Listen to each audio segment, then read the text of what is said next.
Hey guys, how's it going, Dudey? Here I am back with another video. In today's video, I wanted to go over an urban legend, a gaming urban legend that I don't know if you're aware of or not, but if you're not, well, you're in for a treat. And it surrounds a game, one of my favorite games of all time. I still have the original Pokemon Blue that I got as a child.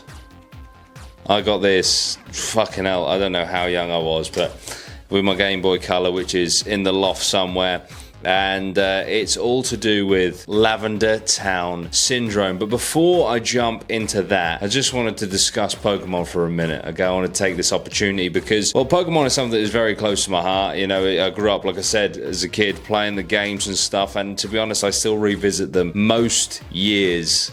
I go through Soul Silver and Fire Red and the original Blue and you know, things like that. So it's something that I really enjoy. I also used to do the trading card game. I know obviously Pokemon blew up like fuck again recently, last year especially, when people began collecting the cards again, and obviously the price of like Charizards and stuff absolutely skyrocketed. I actually got back into collecting myself last year, so I thought I'd quickly show you my cards. So all I did, I just picked up some base set stuff, basically, but the unlimited, I've got Alakazam, Ninetales, Mewtwo, Poliwrath, Nidoking, Hitmonchan, Raichu, got a Machamp there, a Chansey.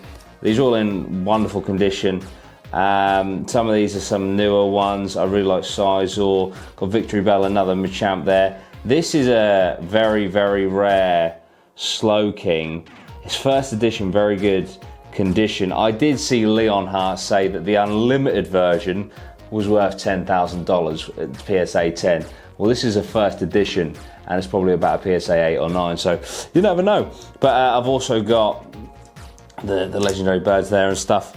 For alligator and shit like that, but yeah, no, it was just, I just wanted to take the opportunity to have a little nostalgia trip, pretty much. But anyway, I'm sure a load of you have switched off by this point, so that's a shame. But for those of you that are left, let's jump into the Lavender Town Syndrome. So for those of you who remember or have played the game, about, I'd say, 3/4 of the way through, maybe halfway through, you end up in a little town called Lavender Town, and it's incredibly eerie. There's literally a building dedicated to dead Pokemon. It's a graveyard full of tombstones, 7 floors, and it has ghost Pokemon, and it has one of my favorite Pokemon in there, Haunter. I do love Haunter. I actually rate Haunter above Gengar, but then that's just me. But there is also a Cubone in there, and of course the Marowak Ghost, which is a Pokemon that was murdered. It's very tragic. Cubone literally wears the skull of its mother, which is horrifying. There's a lot of dark shit in Pokemon, it has to be said.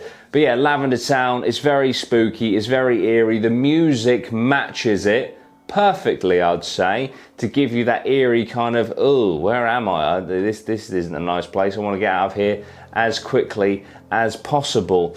But the music itself is why we are here today, because apparently that music in the original Japanese version of Pokemon Red and Green, as it was over there, we got Blue with my boy Blastoise. By the way, who are you picking, Charmander, Squirtle or Bulbasaur? Me, Squirtle every time, because Blastoise shits on Venusaur and shits on Charizard. So over in Japan, sorry, getting distracted with the nostalgia, on the green and red cartridges, the music was a slightly different pitch.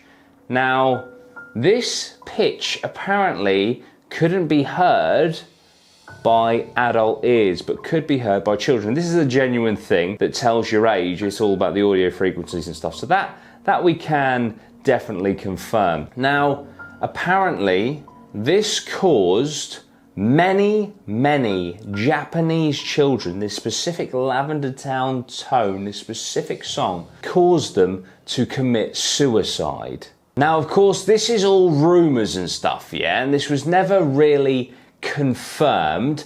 However, it did also cause nausea and headaches, all to do with the pitch and shit. Now, we do know that there are certain frequencies that can actually make you vomit. on the spot. Sound frequencies are fucked. If you look into it, it's absolutely crazy. Now, there was an ex-Game Freak employee who came out and revealed that basically Game Freak on the sly, on the quiet, were recalling early copies of this game. And it is a fact that the pitch was altered when it came to Western release. So they did change the pitch. Now, if all this shit wasn't going on in Japan and it was all bullshit, why change the music when you distribute it normally a year later? If you look at the trading card games, normally the sets are released a year earlier in Japan and then sent over to the West a year later. So probably about a year later when they released blue and red to the West, different tone. Did they change the pitch of the song that was getting the kids to commit suicide? Now, there is also, you know, that Game Freak employee that I just said about? Well, apparently he doesn't exist. So that's it. The urban legend's done, right? It's all bollocks.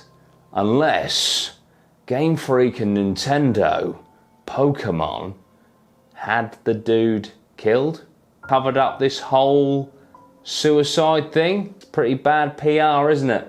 You know what I mean? And if you think that massive corporations, not specifically Nintendo, I'm just saying in general, if you're trying to tell me that massive corporations don't have nefarious intentions sometimes, then oh my goodness, are you naive? So, what do we think about the Lavender Town urban legend? I would love to know your thoughts. And to be honest, more importantly, I'd love to know your thoughts on Pokemon. Are you around, you know, your mid-20s, early 30s? Did you play Pokemon Red, Blue? What was your first Pokemon game? I'm sure a load of you guys are going to say like Black, White, X, Y, and all the later ones. But yeah, for me, I'm a Gen 1 through to, I'd say 4, man, personally. Although I did really enjoy Pokemon Shield. But anyway, the creepy stuff, that's what I'm meant to be here for, right?